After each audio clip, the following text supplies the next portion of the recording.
Hi everyone, I am Ashish Acharya. I am currently doing my MBA in BM in XIM University, which was previously known as XIMB. Now, about Sangramjit sir. He was one of the major teachers who helped me crack the XIMB interview, and along with that, a lot of other interviews like IMT, TAPME, and also from XLRI.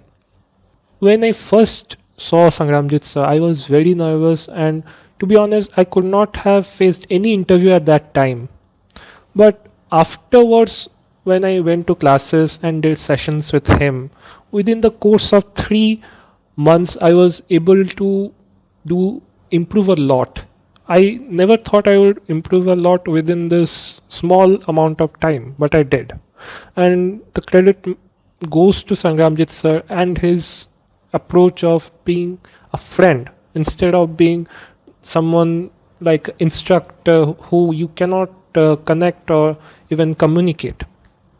I believe that to be a good student, you also need good teachers to realize your potential. And Sangramjit sir is one of those good teachers.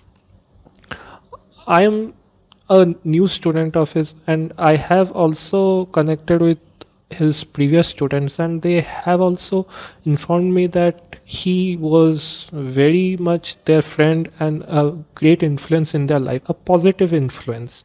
So, anyone who is interested in meeting Sangrabjit sir, I can guarantee that his approach and his